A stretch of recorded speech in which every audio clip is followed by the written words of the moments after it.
po ang lahat.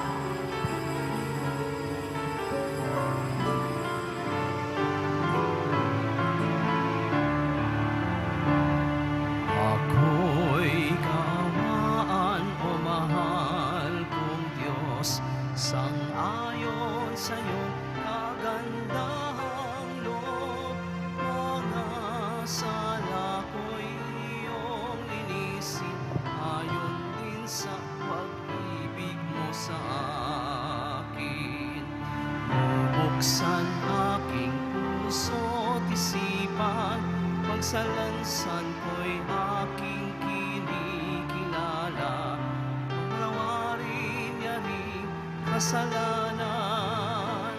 Ako'y kaawaan o mahal kong Diyos, sang-ayon sa iyong kagandahang loob. Mga sala ko'y iyong linisin, ayon din sa pag-ibig mo sa akin. Simulan natin ang ating pagdiriwang sa ngalan ng Ama at ng Anak at ng Espiritu Santo. Amen. Ang pagpapala ng ating Panginoong Hesukristo, ang pag-ibig ng Diyos Ama at ang pakikipagkaisa ng Espiritu Santo naway sumainyong lahat. At sumayo rin. Mga kapatid, tinipon tayo bilang kaanib ng angka ng Diyos. Kaya dumulog tayo sa mawaing Panginoong nagpapatawad ng lubos. Sinugong tagapagpagaling sa mga nagsisisi, Panginoon, kaawaan mo kami. Panginoon, kaawaan mo kami. Dumating na tagapag-anyayang mga makasalanan ay magsisi. Kristo, kaawaan mo kami. Kristo, kaawaan mo kami. Nakaluklok ka sa kanan ng Diyos Ama para ipamagitan kami. Panginoon, kaawaan mo kami. Panginoon, kaawaan mo kami. Kaawaan tayo na makapangyarihang Diyos, patawarin tayo sa ating mga kasalanan at patnubayan tayo sa buhay na walang hanggan. Amen. Manalangin tayo. Ama naming makapangyarihan, silayan mo ang kalooban naming pinababanal ng kusa naming pagpapakasakit para sa pagbabagong buhay. Paunlakan mong pakinggan ang aming mga kahilingan, pakundangan sa pagbubunsod mong ikaw ay aming paglingkuran. Sa pamamagitan ni Jesucristo, kasama ng Espiritu Santo, magpa sa walang hanggan. Amen. Magsiupo ang lahat.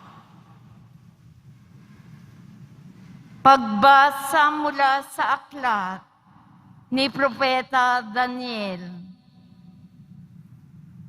Noong mga araw na iyon, sinabi ni Haring Nabucodonosor, Sadrach, Mesach, at Abednego, totoo bang hindi kayo sumasamba sa rebultong ipinagawa ko?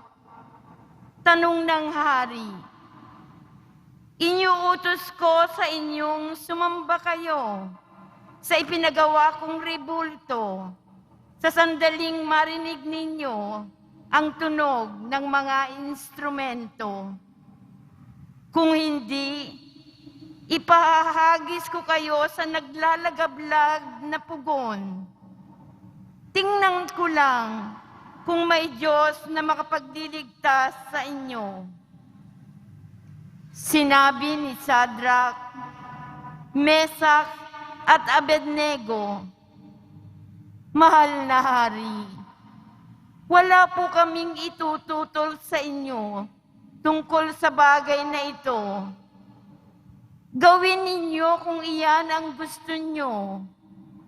Ang Diyos na aming pinaglilingkuran ang magliligtas sa amin sa pugong iyon at sa inyong kapangyarihan.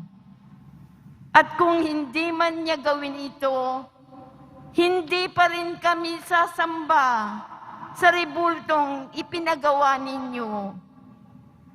Namula si Haring Nabucodonosor sa tindi ng galit kina Sedra, Mesak at Abednego. Kaya iniutos niyang painiting makapitong ibayo ang pugon. Iniutos din niya sa pinakamalalakas niyang tauhan, nagapusin sina Sadrak, Mesak at Abednego at hiyagis sa apoy. Walang ano-ano'y napalundag si Haring Nabucodonosor. Pamanhang itinanong niya sa kanyang mga tagapayo, hindi ba 3 lamang ang inihagis sa apoy? Opo, kamahalan, sagot nila. Bakit 4 ang nakikita kong lalakad-lakad sa apoy at hindi nasusunog? At yaong isa, ang tingin ko'y Diyos. Dahil dito, sinabi ng hari, purihin ang Diyos ni Sadrak, Mesak at Abednego. Nagsugo siya ng anghel upang iligtas ang mga lingkod niyang ito, naganap na nananalig sa kanya. Hindi sinunod ng mga ito ang aking utos. Ginusto pa nilang sila'y ihagis sa apoy kaysa sumamba sa Diyos-Diyosan. Ang salita ng Diyos. Salamat sa Diyos. Purihin at ipagdangal ang Diyos magpakailanman. Purihin at ipagdangal ang Diyos magpakailanman. Pinupuri ka namin, Panginoon, Diyos ng aming mga ninuno. Karapat-dapat kang ipagdangal at dakilain, magpakailanman. Purihin ang iyong banal at maluwalhating pangalan. Nararapat purihin at ipagdangal, magpakailanman. Purihin at ipagdangal ang Diyos magpakailanman. Purihin ka sa iyong banal at marangal na tahanan. Lubhang karapat-dapat kang awitan at dakilain magpakailanman. Purihin at ipagdangal ang Diyos magpakailanman. Purihin ka na nakaluklok sa maringal mong trono. Karapat-dapat kang awitan at dakilain magpakailanman. Purihin at ipagdangal ang Diyos magpakailanman. Mula sa iyong luklukan, sa ibabaw ng mga kerubin, nakikita mo ang kalaliman, ang daigdig ng mga patay. Karapat-dapat kang purihin at dakilain magpakailanman. Purihin at ipagdangal ang Diyos magpakailanman. Purihin ka sa buong sangkalangitan. Karapat-dapat kang awitan at dakilain magpakailanman. Purihin at ipagdangal ang Diyos magpakailanman. Magsitayo ang lahat.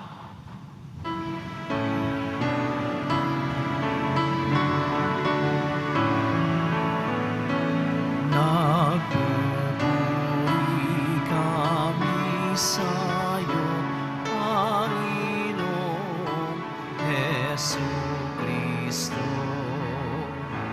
Nagpupuri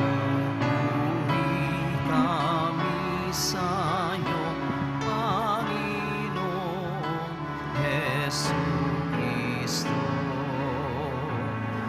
Mapalad ang nag-iingat sa kanyang pusong matapat ng salitang nagbubuhat sa poong Diyos ng liwanag, sa tiyaga'y aning ganap. Nagpupuri kami sa'yo, Panginoong Jesucristo. Sumainyo ang Panginoon. At sumayo rin Ang mabuting balita ng Panginoon ayon kay San Juan. papuri sa iyo, Panginoon.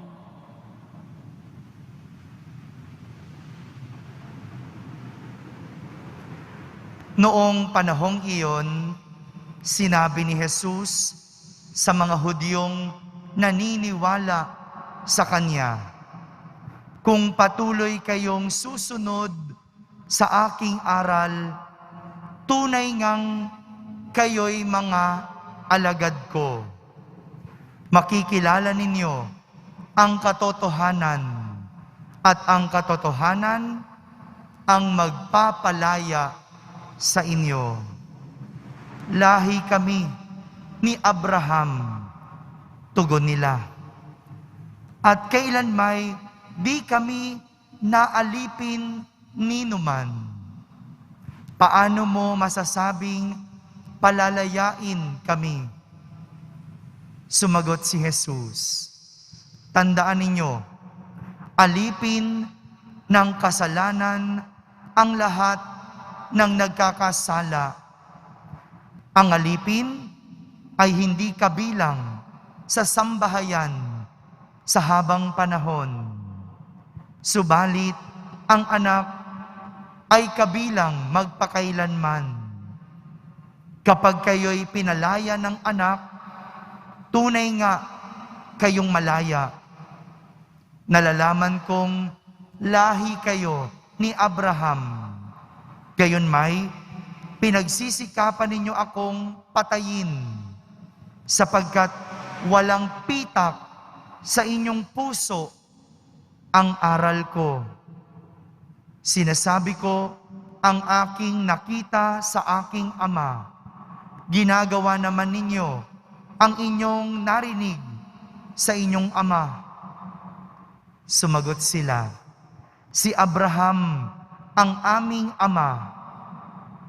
Kung kayo'y mga anak ni Abraham, tutularan ninyo ang kanyang ginawa," ani Jesus. "Ngunit pinagsisikapan ninyo akong patayin. Gayong sinasabi ko lamang ang katotohanang narinig ko sa Diyos. Hindi ganyan ang ginawa ni Abraham. Ang ginagawa ninyo'y tulad ng ginagawa ng inyong ama.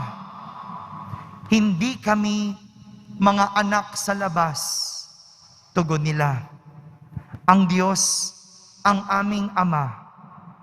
Sinabi ni Jesus, "Kung talagang ang Diyos ang inyong Ama, iibigin ninyo ako, sapagkat nagmula ako sa Diyos.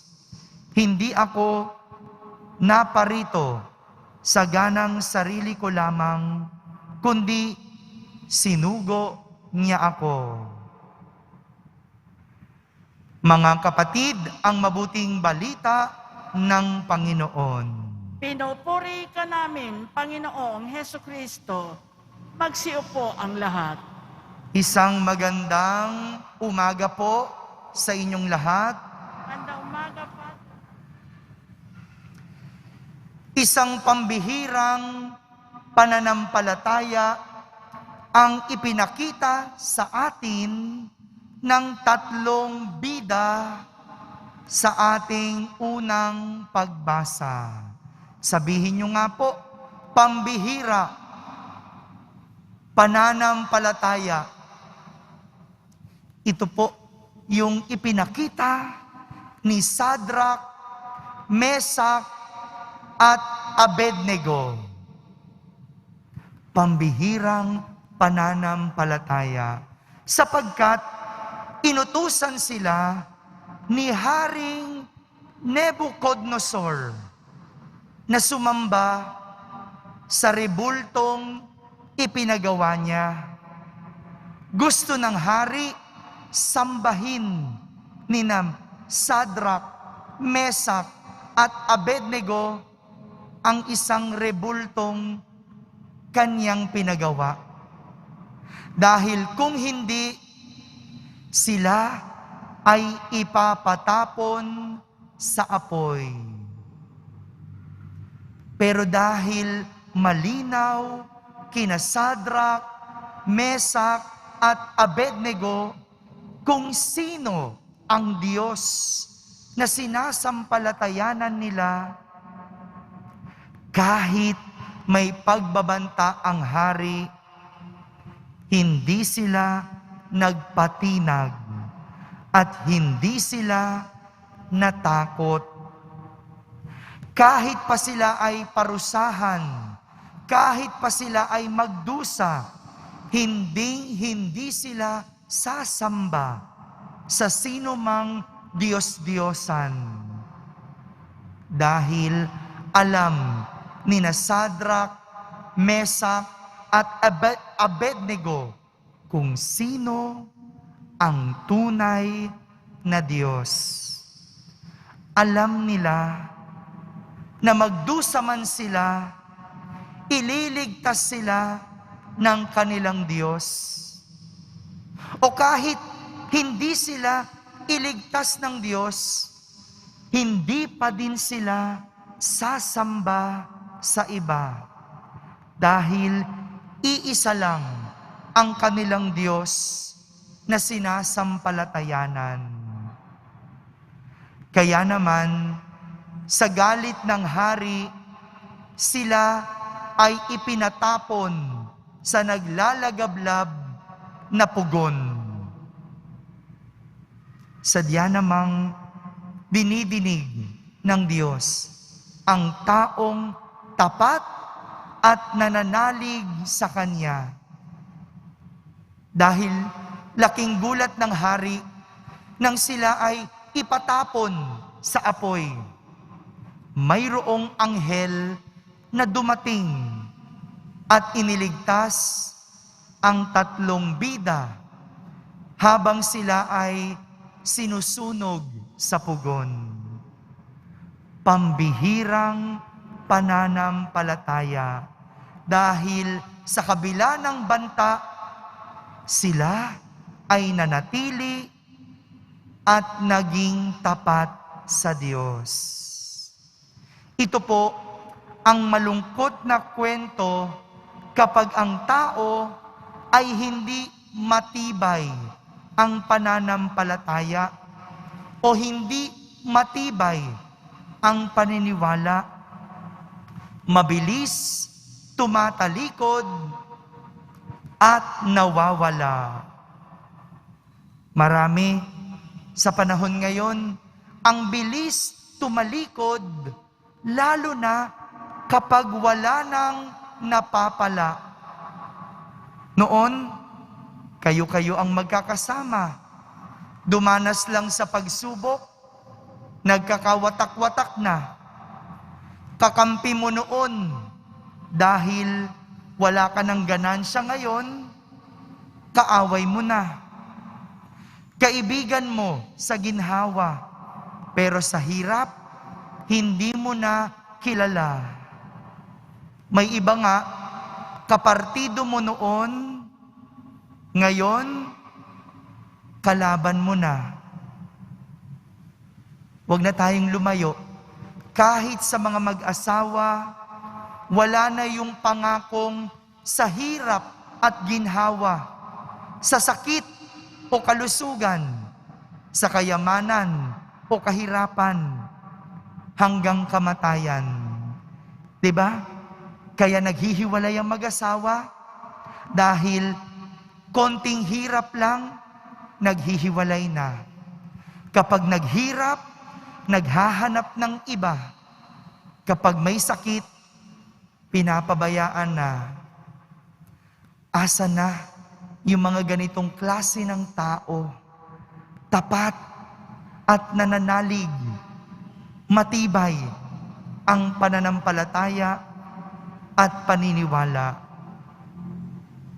Kaya naman sa ating ebanghelyo, pinapaalalahanan ni Jesus ang mga Hudyong naniniwala sa Kanya. Kasi itong mga Hudyong ito, naniniwala lang kay Jesus dahil meron silang nakukuha kay Jesus. Dahil nakakatanggap sila ng kagalingan mula kay Jesus. Pero ang paalala ni Jesus, kayo ay tinatawag na alagad kung patuloy kayong susunod sa aking mga aral. Ganito ang pagiging alagad ni Jesus, sumusunod sa aral at hindi sumusuway. Kaya't magandang tingnan din ang ating mga sariling pananampalataya at tanungin ang ating mga sarili. Kapag ba wala ng ganansya, mananatili ka pa rin ba? Kung may pagsubok, ipaglalaban mo ba? Kapag taghirap na, tatalikod ka ba? Tayong mga deboto, kapag hindi dinidinig ang iyong dasal, magdidebosyon ka pa din ba? Kapag hindi mo nakukuha ang iyong gusto, kapag tila hindi ka pinakikinggan ng Diyos, mananatili ka pa din ba? Mga kapatid, ito po ang imbitasyon sa atin ng mga pagbasa sa araw na ito. Ang manatiling tapat sa pananampalataya sa kabila ng masasama at hindi magandang banta. Amen.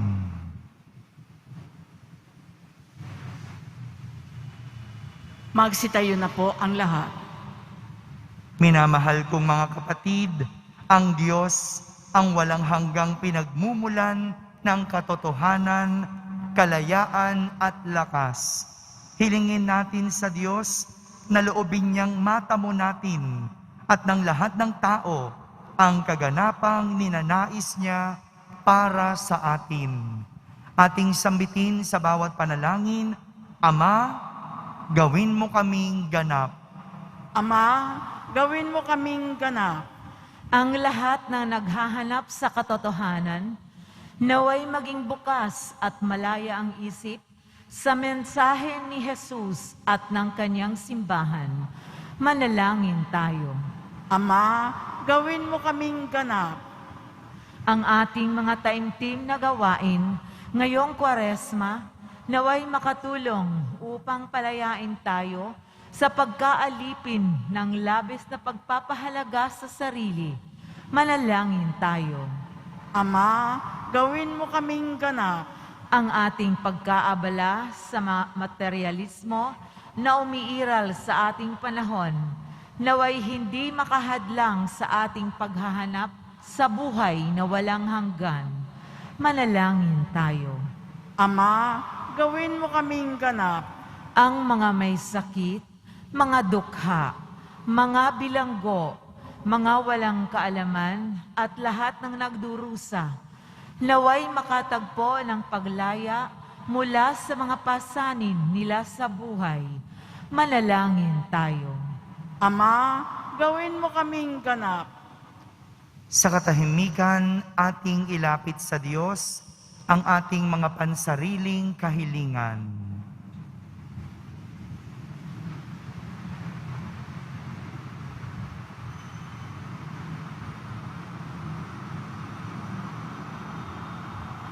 Manalangin tayo. Ama, gawin mo kaming ganap. Butihing Ama, namatay ang iyong anak upang makilala ng mga tao ang katotohanan at mamuhay ng naayon dito. Hinihiling namin ito sa pamamagitan ni Kristo na aming Panginoon. Amen. Magsiupo ang lahat.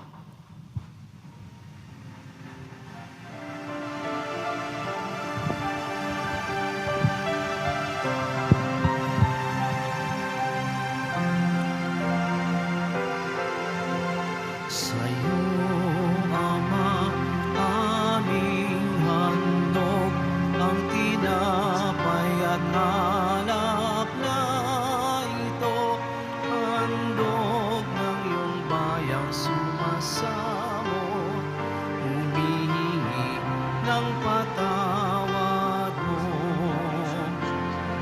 sa pagsunod sa utos mo. Nalulugod akong labis, di masukat ang galak ko, pagkat aking inibig. Sa'yo, aming handog ang tinapay at alak na ito, handog ng iyong bayang sumasamot, humingi ng patawad mo. Magsitayo po ang lahat. Manalangin kayo mga kapatid upang ang paghahain natin ay kalugdan ng Diyos amang makapangyarihan. Tanggapin nawa ng Panginoon itong paghahain sa iyong mga kamay sa kapurihan niya at karangalan sa ating kapakinabangan at sa buong sambayanan niyang banal. Ama naming lumikha, maitalaga nawa namin sa iyo ang gagawing paghahain ng iyong ibinigay upang aming may alay din sa layuning aming sambahin ang ngalan mo, upang ang kagalingan namin ay makamtan mula sa iyo. Sa pamamagitan ni Jesucristo, kasama ng Espiritu Santo, magpa sa walang hanggan. Amen. Sumainyo ang Panginoon. At sumayo rin. Itaas sa Diyos ang inyong puso at diwa. Itinaas na namin sa Panginoon. Pasalamatan natin ang Panginoong ating Diyos. Marapat na siya ay pasalamatan. Ama naming makapangyarihan, tunay ngang marapat na ikaw ay aming pasalamatan sa pamamagitan ni Jesucristo na aming Panginoon. Sa pagpapakasakit ng giliw mong anak, ang sangkatauhay minarapat mong magpahayag ng iyong dakilang pag-ibig sa lahat, na pawang nais mong tubusin ng Mesiyas. Sa harap ng iyong kadakilaan, kapos ang dila namin magsaysay sa pag-ibig na makapangyarihang sa krus ay itinanghal. Sa krus, ipinasyang patawarin ang mga tao. Sa krus, nagtagumpay ang ipinakong Kristo. Kaya kaysa ng mga anghel na nagsisiawit ng papuri sa iyo nang walang humpay sa kalangitan, kami nagbubunyi sa iyong kadakilaan. Santo, Santo, Santo, Panginoong Diyos ng mga hukbo, na pupuno ang langit at lupa ng kadakilaan mo, usana sa kaitaasan, pinagpala ang naparirito sa ngalan ng Panginoon, usana sa kaitaasan, magsiluhod ang lahat. Ama naming banal, ikaw ang bukal ng tanang kabanalan. Kaya't sa pamagitan ng iyong Espiritu, ay gawin mong banal ang mga kaloob na ito, upang para sa amin ay maging katawan at dugo ng aming Panginoong Hesukristo. Bago niya pinagtiisang kusang loob na maging handog, hinawakan niyang tinapay, pinasalamatan kanya, pinaghati-hati niya iyon, iniyabot sa kanyang mga lagad, at sinabi, tanggapin ninyong lahat ito at kanin. Ito ang aking katawan na inihahandog para sa inyo.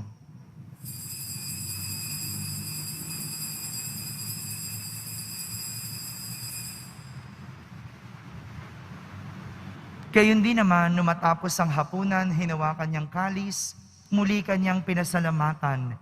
Iniyabot niya ang kalis sa kanyang mga lagad, at sinabi,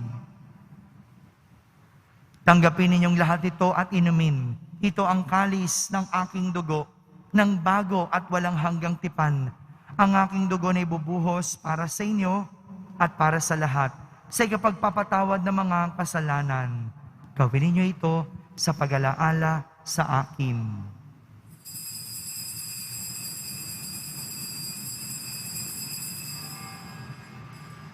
Magsitayo na po ang lahat. Ipagbunyi natin ang misteryo ng pananampalataya. Si Kristo'y namatay, si Kristo'y nabuhay, si Kristo'y babalik sa wakas ng panahon. Ama, ginagawa namin ngayon ang pag-alaala sa pagkamatay at muling pagkabuhay ng iyong anak. Kaya't inaalay namin sa iyo ang tinapay na nagbibigay buhay at ang kalis na nagkakaloob ng kaligtasan. Kami nagpapasalamat dahil kami iyong minarapat na tumayo sa harap mo para maglingkod sa iyo. Isinasamo namin kaming magsasalo-salo sa katawan at dugo ni Kristo ay mabuklod sa pagkakaisa sa pamamagitan ng Espiritu Santo. Ama, lingapin mo ang iyong simbahang laganap sa buong daigdig. Puspusin mo kami sa pag-ibig kaysa ni Francisco na aming Papa, ni Jose na aming Obispo at ng Tanang Kaparian. Alalahanin mo rin ang mga kapatid naming nahimlay na may pag-asang sila'y muling mabubuhay. Gayon din ang lahat ng mga pumanaw. Kaawan mo sila at patuloyin sa iyong kaliwanagan. Kaawan mo at pagindapating kaming lahat na makasalo sa iyong buhay na walang wakas. Kaisa ng mahal na Birheng Maria na Ina ng Diyos, ng kabiyak ng puso niyang si San Jose, kaysa ng mga apostol at ng lahat ng mga banal na namuhay dito sa daigdig ng kalugod-lugod sa iyo. May pagdiwang nawa namin ang pagpupuri sa kararangal mo sa pamamagitan ng iyong anak na aming Panginoong Hesukristo. Sa pamamagitan ni Kristo, kasama niya at sa Kanya, ang lahat ng parangal at papuri ay sa iyo, Diyos Amang makapangyarihan, kasama ng Espiritu Santo, magpa sa walang hanggan. Amen. Sa tagubilin ng mga nakahagaling na utos at turo ni Jesus na Panginoon natin at Diyos, ipahayag natin ng lakas loob. Ama namin, sumasalangit ka. Sambahin ang ngalan mo, mapasa amin ang kaharian mo, sundin ang loob mo dito sa lupa para nang sa langit. Bigyan mo kami ngayon ng aming kakanin sa araw-araw at patawarin mo kami sa aming mga sala para nang pagpapatawad namin sa nagkakasala sa amin at huwag mo kaming ipahintulot sa tukso at iadya mo kami sa lahat ng masama. Hinihiling namin kami iadya sa lahat ng masama, pagkalooban ng kapayapaan araw-araw, iligtas sa kasalanan at ilayo sa lahat ng kapahamakan, samantalang aming pinananabikan ang dakilang araw ng pagpapahayag ng tagapagligtas naming si Hesukristo.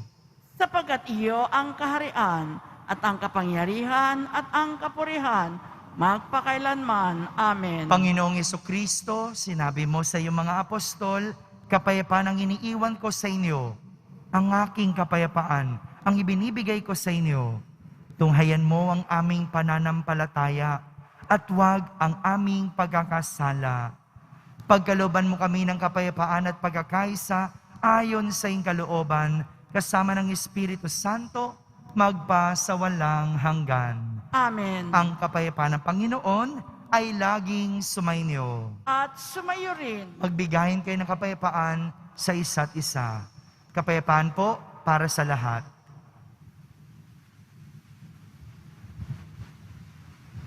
Kordero ng Diyos na nag-aalis ng mga kasalanan ng sanlibutan, maawa ka sa amin.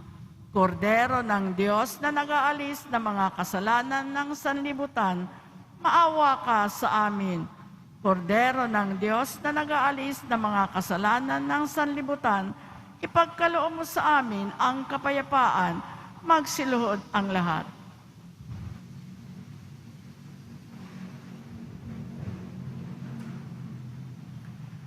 Ito ang kordero ng Diyos. Itong nag-aalis ng mga kasalanan ng sanlibutan.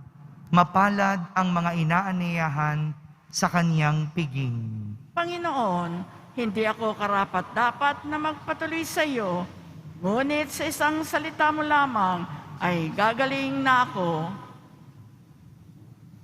Ang katawan ni Kristo, Amen.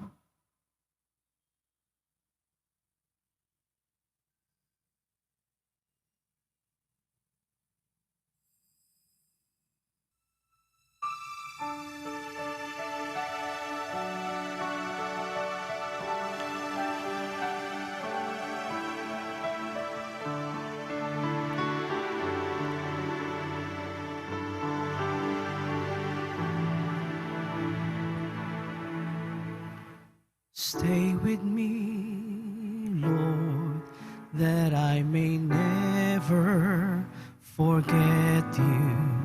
Stay with me, Lord, because I'm weak. Stay with me, Lord, for you are my life. Stay with me, Lord, for you are my light. Oh, how I need you, my Jesus, in this night of exile. Stay with me, my Jesus, in the breaking of the bread, the light which disperses all darkness, the force that sustains me, the unique joy of my heart.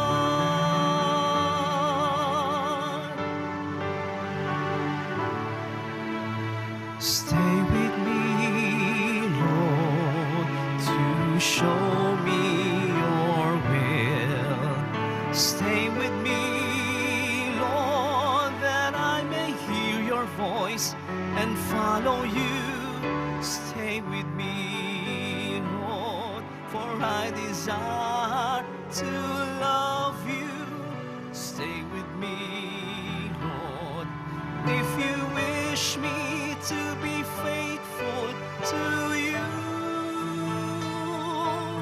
Oh, how I need you, my Jesus, in this night of exile.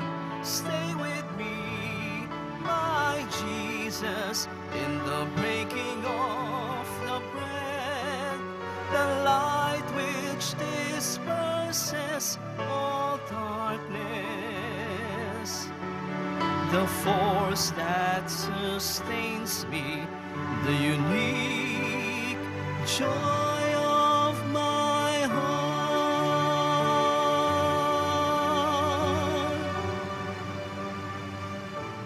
manalangin tayo.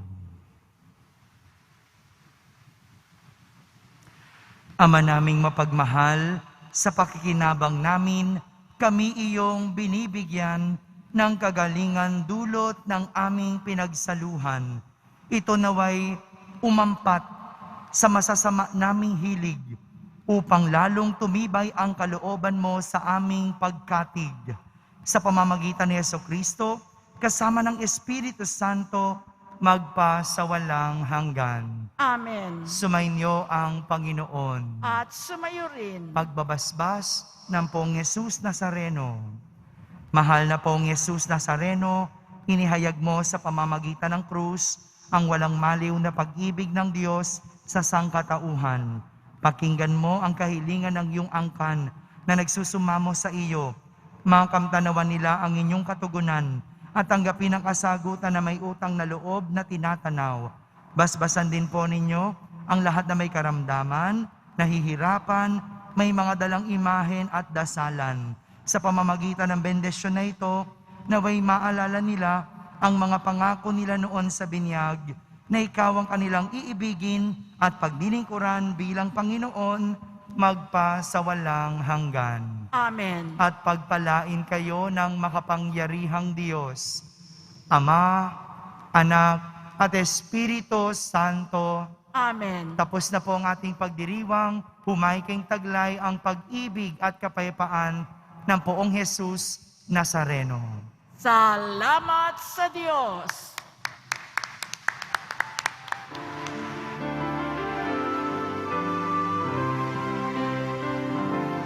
Nuestro Padre Jesús Nazareno, sinasamba ka namin, pinipintuho ka namin, aral mo ang aming buhay at kaligtasan. Nuestro Padre Jesús Nazareno, iligtas mo kami sa kasalanan. Ang krus mong kinamatayan ay sagisag na